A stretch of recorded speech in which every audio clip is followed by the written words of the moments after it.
ಚಿನ್ನಸ್ವಾಮಿ ಕಾಲ್ ತುಳಿತ ಪ್ರಕರಣದಲ್ಲಿ 11 ಮಂದಿ ಮೃತರಾದರು. ಈ ವಿಚಾರಕ್ಕೆ ಸಂಬಂಧಪಟ್ಟ ಹಾಗೆ ಕೋರ್ಟ್ಗೆ ವರದಿಯನ್ನು ಕೂಡ ಕೊಡಲಾಗಿತ್ತು. ಪೊಲೀಸರ ಅನುಮತಿ ಕೊಡದಿದ್ರೂ ಕೂಡ ಆರ್ಸಿಬಿ ಆಹ್ವಾನವನ್ನು ಕೊಟ್ಟಿತ್ತು. ಕೊಹ್ಲಿ ನೇರ ಕಾರಣ. ವಿಡಿಯೋ ಮೂಲಕ ಅಭಿಮಾನಿಗಳಿಗೆ ಕೊಹ್ಲಿ ಕೂಡ ಆಹ್ವಾನವನ್ನ ಕೊಟ್ಟಿದ್ರು. ಆರ್ಸಿಬಿಯಿಂದಲೂ ಕೂಡ ಆಹ್ವಾನವನ್ನ ಕೊಡಲಾಗಿತ್ತು. ಎರಡೆರಡು ಕಡೆಯಿಂದ ಇನ್ವಿಟೇಷನ್ ಬಂದ ಹಿನ್ನೆಲೆಯಲ್ಲಿ ಜನ ಮುಗಿಬಿದ್ದು ಬಂದ್ರು. ನಿಯಂತ್ರಣಕ್ಕೆ ಸಾಧ್ಯವಾಗದ ರೀತಿಯಲ್ಲಿ 3 ಲಕ್ಷಕ್ಕೂ ಹೆಚ್ಚು ಜನ ಸೇರ್ಕೊಂಡ್ರು. ಇದಕ್ಕೆಲ್ಲ ನೇರ ಹೊಣೆ ಆರ್ಸಿಬಿ. ಪೊಲೀಸರು ಕೂಡ ಅನುಮತಿ ಆಗಲ್ಲ ಅಂತ ಅಂದಾಗ ಕೊಹ್ಲಿ ಇರಲ್ಲ, ಅವರು ಈಗ ಬಂದ್ರೆ ಮಾತ್ರ ಸಾಧ್ಯ, ಆ ನಂತರ ನಾವು ಮತ್ತೆ ಕರೆಸ್ಕೊಳ್ಳಿಕ್ ಆಗೋದಿಲ್ಲ, ಮಾಡಿದ್ರೆ ಈಗ ಮಾಡಬೇಕು ಅಂತ ಒತ್ತಡವನ್ನ ಹಾಕಲಾಗಿತ್ತು. ಅನುಮತಿ ಕೊಡದೇ ಇದ್ರೂ ಕೂಡ ತಮ್ಮಷ್ಟಕ್ಕೆ ತಾವೇ ಸೋಷಿಯಲ್ ಮೀಡಿಯಾಲ್ ಪೋಸ್ಟ್ ಹಾಕಿದ್ರು. ಇದೇ ವಿಷಯಕ್ಕೆ ಕೊಹ್ಲಿ ಕೂಡ ನಾನು ಬರ್ತಾ ಇದ್ದೀನಿ ಬನ್ನಿ ಅನ್ನುವಂತಹ ಇನ್ವಿಟೇಷನ್ ಕೊಟ್ಟಿದ್ರು. ಹೀಗಿದ್ದಾಗ ನೇರ ಜವಾಬ್ದಾರಿ ಅವರದ್ದೇ ಆಗುತ್ತೆ ಅಂತ ಕೋರ್ಟ್ ಗಮನಕ್ಕೆ ಕೊಡಲಾಗಿದೆ. ಚಿನ್ನಸ್ವಾಮಿ ಕಾಲ್ ತುಳಿತ ಪ್ರಕರಣದಲ್ಲಿ ಯಾರು ಹೊಣೆಗಾರರು ಅನ್ನೋದಕ್ಕೆ ಕೊಟ್ಟಿರುವಂತಹ ವರದಿ ಇದು. ಆರ್ಸಿಬಿಯಿಂದ ಏಕಪಕ್ಷೀಯವಾಗಿ ಸಾರ್ವಜನಿಕರಿಗೆ ಆಹ್ವಾನವನ್ನು ಕೊಡಲಾಗಿತ್ತು. ಯಾರ ಅನುಮತಿಯನ್ನು ಕೂಡ ಅವರು ಪಡ್ಕೊಂಡಿರಲಿಲ್ಲ. ಜೂನ್ 4ನೇ ತಾರೀಕು ಬೆಳಗ್ಗೆ 7:01 ಆರ್ಸಿಬಿಯ ಸೋಷಿಯಲ್ ಮೀಡಿಯಾದಲ್ಲಿ ಒಂದು ಪೋಸ್ಟ್ ಅನ್ನ ಹಾಕಲಾಗುತ್ತೆ. ಬೆಳಗ್ಗೆಯೇ ಈ ಪೋಸ್ಟ್ ಅನ್ನ ಹಾಕಿರ್ತಾರೆ. ವಿಜಯೋತ್ಸವ ಪರೇಡ್ಗಳ ಉಚಿತ ಪ್ರವೇಶದ ಬಗ್ಗೆ ಪೋಸ್ಟ್ ಅನ್ನ ಹಾಕಲಾಗುತ್ತೆ. ಉಚಿತ ಪ್ರವೇಶ ಅಂದಾಗ ಜನ ಹೆಚ್ಚಾಗೆ ಬರ್ತಾರೆ. ಬೆಳಗ್ಗೆ 8 ಗಂಟೆಗೆ ಆರ್ಸಿಬಿಯಿಂದ ಮತ್ತೊಂದು ಪೋಸ್ಟ್ ಅನ್ನ ಪ್ರಕಟ ಮಾಡಲಾಗುತ್ತೆ. ಇನ್ನು 1 ಗಂಟೆಗಳ ಡಿಫರೆನ್ಸ್ ಅಲ್ಲಿ ಅಭಿಮಾನಿಗಳಿಗೆ ಕೊಹ್ಲಿ ಆಹ್ವಾನ ನೀಡುವ ವಿಡಿಯೋ ಹಂಚಿಕೊಳ್ಳುತ್ತೆ ಆರ್ಸಿಬಿ. ವಿಡಿಯೋನ ಕೊಹ್ಲಿಯಿಂದ ಮಾಡಿಸ್ಕೊಳ್ಳುತ್ತೆ, ಅದನ್ನ ಪೋಸ್ಟ್ ಮಾಡೋದು ಆರ್ಸಿಬಿ. ಕೊಹ್ಲಿ ವಿಡಿಯೋದಿಂದ ಸ್ಟೇಡಿಯಂ ಬಳಿ ಅಭಿಮಾನಿ ಸಾಗರವೇ ಬಂತು ಕೊಹ್ಲಿ ಅವರನ್ನ ನೋಡಬೇಕು ಅನ್ನೋ ಕಾರಣಕ್ಕೆ. ಈ ಆಹ್ವಾನಕ್ಕೆ ಪ್ರತಿಕ್ರಿಯೆಯಾಗಿ 3 ಲಕ್ಷಕ್ಕೂ ಹೆಚ್ಚು ಮಂದಿ ಸೇರ್ಕೊಂಡ್ಬಿಟ್ರು. ಅಲ್ಲಿ ಪರೇಡ್ಗೆ ಅವಕಾಶವೂ ಇರಲಿಲ್ಲ ಮತ್ತು ಆ ಒಂದು ಚಿನ್ನಸ್ವಾಮಿ ಮೈದಾನದಲ್ಲಿ ಅಷ್ಟೊಂದು ಜನ ಹೋಗ್ಲಿಕ್ಕೂ ಅವಕಾಶವೂ ಇರಲಿಲ್ಲ. ಹೀಗಿದ್ದೂ ಕೂಡ ಉಚಿತ ಅನ್ನುವಂತಹ ಘೋಷಣೆಯನ್ನ ಮಾಡಿದ್ರು. ಚಿನ್ನಸ್ವಾಮಿ ಮೈದಾನದ ಬಳಿ ಫ್ಯಾನ್ಸ್ ಜಮಾವಣೆ ಆಯಿತು. ಪರಿಸ್ಥಿತಿ ಹದಗೆಟ್ಟು ಹೋಯಿತು. ಈ ಹಿನ್ನೆಲೆಯಲ್ಲಿ ಕಾಲ್ತುಳಿತ ಸಂಭವಿಸಿ 11 ಮಂದಿ ಮೃತರಾದರು. ಮಧ್ಯಾಹ್ನ 3:14 ಆಯೋಜಕರು ಸಾಮಾಜಿಕ ಜಾಲತಾಣದಲ್ಲಿ ತಡವಾಗಿ ಪ್ರಕಟಣೆಯನ್ನ ಹೊರಡಿಸ್ತಾರೆ. ಬೆಳಗ್ಗೆ ಒಂದು ಪೋಸ್ಟ್ ಹಾಕ್ತಾರೆ, ಮಧ್ಯಾಹ್ನ ಇನ್ನೊಂದು ಪೋಸ್ಟ್. ಚಿನ್ನಸ್ವಾಮಿ ಮೈದಾನ ಪ್ರವೇಶಕ್ಕೆ ಪಾಸ್ ಅಗತ್ಯವಿದೆ ಅಂತ ಪೋಸ್ಟ್ ಮಾಡ್ತಾರೆ. ಇಲ್ಲಿ ಮಿಸ್ಲೀಡ್ ಮಾಡಿರೋದು ಸ್ಪಷ್ಟವಾಗಿದೆ. ಅಂಡ್ ಪಾಸ್ನ ಕೊಡ್ತಾರೆ, ನಾವು ದುಡ್ಡು ಕೊಟ್ಟು ತಗೋಬೇಕು ಅಂದ್ರೂ ಕೂಡ ಜನ ಎಲ್ಲಿ ತಗೋಬೇಕು ಅನ್ನೋ ಕನ್ಫ್ಯೂಷನ್ ಇತ್ತು. ಆರ್ಸಿಬಿಯಿಂದ ಏಕಪಕ್ಷೀಯವಾಗಿ ನಿರ್ಧಾರ ತೆಗೆದುಕೊಂಡ್ರು. ಬೆಳಗ್ಗೆಯಿಂದ ಮಧ್ಯಾಹ್ನದವರೆಗೂ ಯಾವ ರೀತಿಯಾದಂತಹ ಪೋಸ್ಟ್ಗಳನ್ನ ಹಾಕಿದ್ರು, ಇದರಿಂದ ಜನ ವಿಚಲಿತರಾದ್ರು, ಗೊಂದಲಕ್ಕೀಡಾದ್ರು. ಉಚಿತನ ದುಡ್ಡು ಕೊಟ್ಟು ತಗೋಬೇಕಾ, ದುಡ್ಡು ಕೊಟ್ಟು ತಗೊಳ್ಳೋದಾದ್ರೆ ಪಾಸ್ ಎಲ್ಲಿ ತಗೋಬೇಕು, ಈ ರೀತಿಯ ಗೊಂದಲಗಳ ಗೂಡಾಗಿತ್ತು.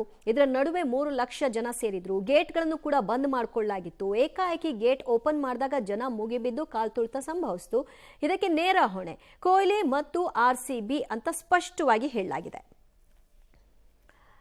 ಬಗ್ಗೆ ಮತ್ತಷ್ಟು ಮಾಹಿತಿ ಪಡೆಯೋಣ ನಮ್ಮ ಪ್ರತಿನಿಧಿ ನರಸಿಂಹಮೂರ್ತಿಯಿಂದ. ನರಸಿಂಹಮೂರ್ತಿ, ಇದರಲ್ಲಿ ಪೊಲೀಸರ ಹೊಣೆಗಾರಿಕೆಯನ್ನ ತೋರಿಸಲಾಗಿಲ್ಲ, ಬದಲಾಗಿ ಚಿನ್ನಸ್ವಾಮಿ ಸ್ಟೇಡಿಯಂ ಕಾಲ್ತುಳಿತ ಪ್ರಕರಣಕ್ಕೆ ಆರ್ಸಿಬಿ ಅಂಡ್ ಟೀಮ್ ಜವಾಬ್ದಾರಿ ಅನ್ನುವಂತಹ ರಿಪೋರ್ಟ್ ಇದೆ. ಹೇಗೆಲ್ಲ ಫೇಲ್ಯೂರ್ ಆಗಿದೆ, ಹೇಗೆಲ್ಲ ಮಿಸ್ಲೀಡ್ ಮಾಡಿದ್ದಾರೆ ಅನ್ನೋದ್ರ ಬಗ್ಗೆ ಹೇಳ್ತಿದ್ದಾರೆ. ದಿವ್ಯಾ, ಚಿನ್ನಸ್ವಾಮಿ ಕಾಲ್ತುಳಿತ ಪ್ರಕರಣ ಸಂಬಂಧ ಇದೀಗ ಸರ್ಕಾರ ಹೈಕೋರ್ಟ್ಗೆ ತನಿಖಾ ವರದಿಗಳೇನಿತ್ತು, ಈಗಾಗಲೇ 2-3 ತನಿಖಾ ಸಂಸ್ಥೆಗಳಿಂದ ತನಿಖೆಯನ್ನ ಮಾಡಿಸಲಾಗಿದ್ದು, ಅದರ ಸಂಬಂಧ ಹೈಕೋರ್ಟ್ಗೆ ವರದಿಯನ್ನ ಸಲ್ಲಿಕೆ ಮಾಡುವ ಕೆಲಸವನ್ನ ಮಾಡಲಾಗಿದೆ. ಇಲ್ಲಿ ಪ್ರಮುಖವಾಗಿ ಪೊಲೀಸರ ವೈಫಲ್ಯ ಅನ್ನೋದಕ್ಕಿಂತ ಆರ್ಸಿಬಿ ಮತ್ತೆ DNA ಮ್ಯಾನೇಜ್ಮೆಂಟ್ ತೆಗೆದುಕೊಂಡಂತಹ KCA ತೆಗೆದುಕೊಂಡಂತಹ ಆತುರದ ನಿರ್ಧಾರಗಳೇ ಈ ಒಂದು ಎಡವಟ್ಟಿಗೆ ಕಾರಣ ಅನ್ನೋ ವರದಿಗಳು ಇದೀಗ ತನಿಖೆಯಲ್ಲಿ ಕಂಡು ಬರ್ತಿರೋದು. ಪ್ರಮುಖವಾಗಿ ಜೂನ್ 3ನೇ ತಾರೀಕು ಏಕಾಏಕಿ ಆರ್ಸಿಬಿ ಕಬ್ಬನ್ ಪಾರ್ಕ್ ಪೊಲೀಸ್ ಠಾಣೆಗೆ ಮನವಿಯನ್ನ ಸಲ್ಲಿಕೆ ಮಾಡುತ್ತೆ, ನಾವು ಸೆಲೆಬ್ರೇಷನ್ಗೆ ಅವಕಾಶವನ್ನ ಮಾಡಿಕೊಡ್ಬೇಕು ಅಂತ ಹೇಳಿ. ಆದ್ರೆ ಯಾವುದೇ ಜನಗಳು ಸೇರುವಂತಹ ಸಂದರ್ಭಗಳಲ್ಲಿ, ಒಂದಷ್ಟು ಪ್ರೊಸೆಷನ್ ಈ ರೀತಿ ಇದ್ದಂತಹ ಸಂದರ್ಭದಲ್ಲಿ 7 ದಿನದ ಮೊದಲು ಒಂದು ಮನವಿಯನ್ನ ಕೊಡ್ಬೇಕಾಗುತ್ತೆ. ಈ ರೀತಿಯಾದಂತಹ ಆಚರಣೆ, ಸಂಭ್ರಮಾಚರಣೆಗೆ ಅವಕಾಶವನ್ನ ಮಾಡಿಕೊಡ್ಬೇಕು ಅಂತ ಹೇಳಿ. ಆದ್ರೆ ಇದಾಗಿಲ್ಲ. ಹೀಗಾಗಿಯೇ ಸಹಜವಾಗಿ ಪೊಲೀಸರು ತಿರಸ್ಕಾರವನ್ನ ಮಾಡಿದ್ದಾರೆ. ಇಷ್ಟಿಗೂ ಕೂಡ ಜೂನ್ 4ನೇ ತಾರೀಕು ಬೆಳಗ್ಗೆ ಏಕಾಏಕಿ ಆರ್ಸಿಬಿ ಮ್ಯಾನೇಜ್ಮೆಂಟ್ ನವರು ಏಕಾಏಕಿ ಟ್ವೀಟ್ ಅನ್ನ ಮಾಡ್ಕೊಂಡಿದ್ದಾರೆ. ಒಂದು ವಿಕ್ಟರಿ ಪೆರೇಡ್ ಅನ್ನ ಮಾಡೋದಕ್ಕೆ ಎಲ್ಲರೂ ಕೂಡ ಸಿದ್ಧರಾಗಿ ಅನ್ನೋ ನಿಟ್ಟಿನಲ್ಲಿ ಸೂಚನೆಯನ್ನ ಕೊಡ್ತಾರೆ. ಅದಾದ ಬಳಿಕ 1 ಗಂಟೆ ತಡವಾಗಿ ವಿರಾಟ್ ಕೊಹ್ಲಿಯಿಂದ ಒಂದು ಸಂದೇಶವನ್ನ ಕೂಡ, ಒಂದು ವಿಡಿಯೋವನ್ನ ಕೂಡ ಅಪ್ಲೋಡ್ ಮಾಡುವ ಕೆಲಸವನ್ನ ಮಾಡಿಸ್ತಾರೆ. ಹೀಗಾಗಿಯೇ ಸಹಜವಾಗಿ ಸಾಕಷ್ಟು ಸಂಖ್ಯೆಯಲ್ಲಿ ಲಕ್ಷ ಜನ ಚಿನ್ನಸ್ವಾಮಿ ಸ್ಟೇಡಿಯಂ ಹಾಗೆ ವಿಧಾನಸೌಧ ಗ್ರ್ಯಾಂಡ್ ಸ್ಟೆಪ್ ಮುಂಭಾಗದಲ್ಲಿ ಸೇರುವ ಕೆಲಸ ಆಗುತ್ತೆ. ಸಂಜೆ 3 ಗಂಟೆ ವೇಳೆಗೆ ಒಂದಷ್ಟು ಈಗಾಗಲೇ ಪಾಸ್ನ ಅವ್ಯವಸ್ಥೆ ಏನಿತ್ತು, ಗೊಂದಲ ಏನಿತ್ತು, ಅದು ಅಲ್ಲಿ ತೆರೆದುಕೊಳ್ಳೋದು, ಪಾಸ್ ಅವಶ್ಯಕತೆ ಇದೆ ಅನ್ನೋ ಮಟ್ಟಿಗೆ 3:30ಕ್ಕೆ ತಿಳಿಸುವ ಕೆಲಸವನ್ನ KSCA ಅವರು, RCB ಮ್ಯಾನೇಜ್ಮೆಂಟ್ ಅವರು, DNA ಅವರು ಮಾಡ್ತಾರೆ. ಆದ್ರೆ ಅಷ್ಟರಲ್ಲಾಗ್ಲೇ ಲಕ್ಷಾಂತರ ಜನ ಸೇರಿದಂತಹ ಹಿನ್ನೆಲೆಯಲ್ಲಿ ಏಕಾಏಕಿ ಈ ಗೇಟ್ಗಳ ಮುಂಭಾಗದಲ್ಲಿ ಗೇಟ್ ಅನ್ನ ಮುರಿದು ಒಳನುಗ್ಗೋದಕ್ಕೆ ಅಥವಾ ಅಸಮರ್ಪಕ ನಿರ್ವಹಣೆ ಏನಿತ್ತು, ಇದರ ಹಿನ್ನೆಲೆಯಲ್ಲಿ ಸಾಕಷ್ಟು ಕಾಲ್ತುಳಿತ ಉಂಟಾಗಿದೆ ಅನ್ನೋ ನಿಟ್ಟಿನಲ್ಲಿ ಅಭಿಪ್ರಾಯವನ್ನ ವ್ಯಕ್ತಪಡಿಸುವ ಕೆಲಸವನ್ನ ಈ ತನಿಖಾ ಸಂಸ್ಥೆಗಳು ಮಾಡಿರೋದು, ತನಿಖಾ ವರದಿಯಲ್ಲಿರೋದು.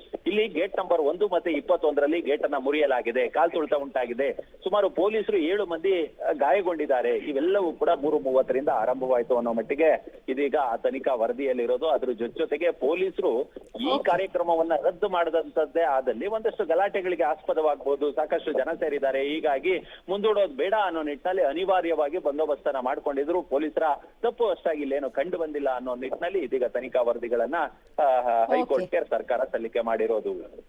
ಓಕೆ ಮೂರ್ತಿ, ಸಂಪರ್ಕದಲ್ಲಿರಿ, ಇನ್ನಷ್ಟು ಅಪ್ಡೇಟ್ಸ್ ಪಡ್ಕೊಳ್ತೀವಿ.